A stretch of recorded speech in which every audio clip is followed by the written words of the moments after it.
नमस्कार, let's mic में आपका स्वागत है। 2025 का साल भारत के लिए बेहद दर्दनाक और चुनौतीपूर्ण रहा। यह साल एक के बाद एक ट्रेजेडी से भरा था। भगदड़ें, आतंकी हमला, विमान हादसे, आगजनी और प्राकृतिक आपदाएं।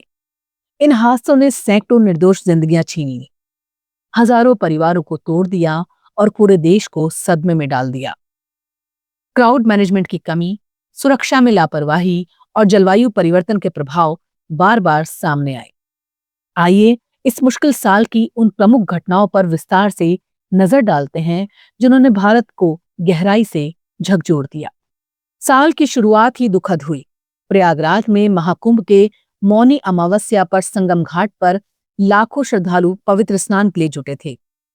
ब्रह्म मुहूर्त में बैरिकेड टूटने और भीड़ के अचानक आगे बढ़ने से भगदड़ मच गई।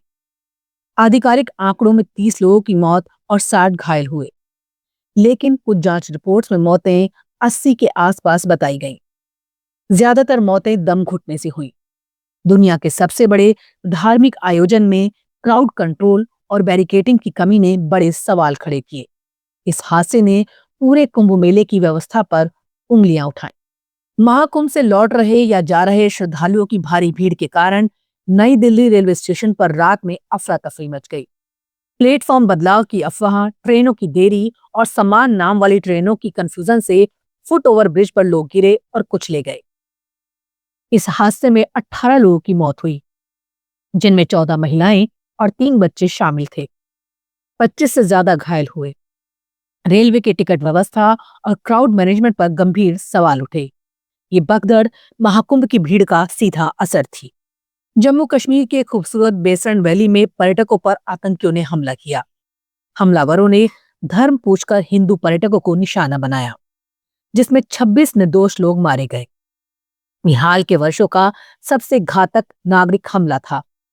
इसके जवाब में भारत ने ऑपरेशन सिंदूर चलाया, जिसने पाकिस्तान अधिकृत कश्मीर में 9 आतंकी ठिकानों को निशाना बनाया। इसने भारत पाकिस्तान तनाव को चरम पर पहुंचाया और सीज फायर समझौता हुआ। देश में गुस्सा और एकजुटता दोनों देखने को मिली। बेंगलुरु में आरसीबी की पहली आईपीएल जीत के जश्न में चिन्नास्वामी स्टेडियम के बाहर लाखों फैंस जुटे। परेड और सेलिब्रेशन की अफवाहों, गलत अनाउंसमेंट और अपर्याप्त बैरिकेडिंग से गेट्स पर भगदड़ मच गई। 4 जून को हुए इस हादसे में 11 लोगों की मौत हुई और 47 से 56 लोग घायल हुए। उत्साह का माहौल मातम में बदल गया। क्राउड कंट्रोल की नाकामी फिर साबित हुई और सरकार आरसीपी पर सवाल उठे। वहीं 12 जून को अहमदाबाद से लंदन जा रही Air India flight 171 take off के मात्र 32 सेकंड बाद क्रैश हो गई। प्लेन बीजे मेडिकल कॉलेज की हॉस्टल बिल्डिंग से टकराया और 242 में से 241 यात्री मारे गए। ग्राउंड पर करीब 35 मौतें हुई। कुल मिलाकर 275 जानें गई। जांच में फ्यूल स्विच कट ऑफ होने और इंजन पावर लॉस का पता चला। ये भारत के एविएशन इतिहास की सबसे बड़ी त्रासदी थी, जिसने पूरे देश को शोक में डुबो दिया। 27 सितंबर को तमिलनाडु के करूर में एक्टर राजनेता विजय की टीवी के पार्टी रैली में लाखों लोग जुटे। विजय के व्हीकल के पास भीड़ बढ़ने, गर्मी और डिहाइड्रेशन से अफरा तफरी मची। 41 लोगों की मौत और 100 से ज्यादा घायल। ये साल की सबसे घातक भगदड़ थी। रैली प्लानिंग और सिक्योरिटी की कमी जिम्मेदार ठहराई गई। वहीं अक्टूबर 2025 की शुरुआत में मध्य प्रदेश के छिंदवाड़ा में कोल्ड्रिफ्ट सिरप ने डायथाइलिन गायलकोलिन के सेवन से 17 बच्चों की किडनी फेल हो गई। कई बच्चों को अस्पताल में भर्ती कराया गया। खांसी दवा के तौर पर कोल्ड्रिफ्ट की खुराक से हालात तेजी से बिगड़े। लैब टेस्ट में बिना लाइसेंस वाले प्रोडक्ट में टॉक्सिन ओवरलोड की पुष्टि हुई। इसके बाद राज्य सरकार ने कोल्ड्रिफ्ट पर बैन लगा दिया। पुलिस ने इस मामले में डॉक्टर प्रवीण सोनी को गिरफ्तार किया और बनाने वाली कंपनी शेसन फार्मा के खिलाफ आईपीसी ड्रग एक्ट के खिलाफ मामले दर्ज हुए।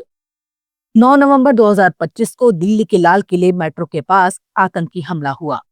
शाम 7 बजे एक कार विस्फोट में 13 लोग मारे गए और 20 से ज्यादा घायल हुए। सिग्नल पर धीमी गति से चल रहे वाहन में विस्फोट हुआ, जिससे आसपास खड़े लोग घायल हुए और वाहन क्षतिग्रस्त हुए।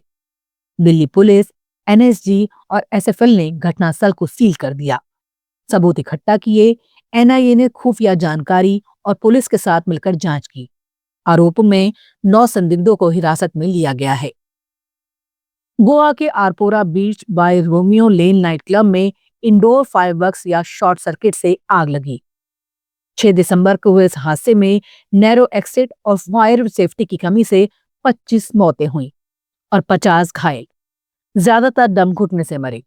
क्लब मालिकों पर कार्रवाई चल रही है। कुल मिलाकर 2025 ने भारत को कड़वा सबक दिया।